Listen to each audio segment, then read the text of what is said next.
Beralih ke informasi dari Maluku Utara, pemirsa, jelang Lebaran Idul Adha, harga bahan pokok di Ternate terpantau mengalami kenaikan, seperti cabai rawit yang berkisar antara 80 hingga 100 ribu rupiah.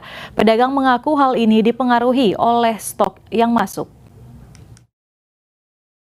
Penjualan komoditas harga sembako seperti cabai, bawang, dan tomat mengalami penurunan dan kenaikan menjelang Idul Adha.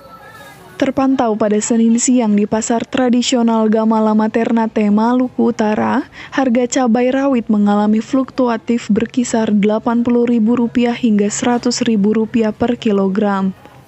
Sementara harga bawang merah juga fluktuatif Rp75.000 sampai Rp80.000. Sedangkan komoditas yang masih stabil adalah bawang putih, yakni di harga Rp35.000 per kilogram dan cabai keriting seharga Rp45.000. Serta harga tomat berkisar Rp14.000 hingga Rp16.000 per kilogram. Pedagang mengaku pengaruh harga bahan pokok yang mengalami fluktuatif atau naik dan turun jelang Lebaran Idul Adha tergantung juga dengan stok barang yang masuk. Cuman menjelang Lebaran ini kayaknya harga agak turun untuk bawang merah. Informasi yang saya terima itu yang bawang merah turun. Cuman cabai rawit sama keriting ini masih pertanyaan. Karena keriting sekarang mulai kosong tuh.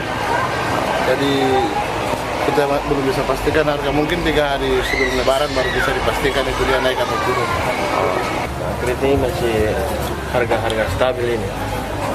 Berapa per 45?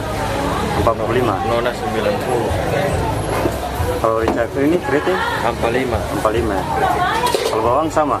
Bawang merah 80. Sebelumnya 100. Sebelumnya 100.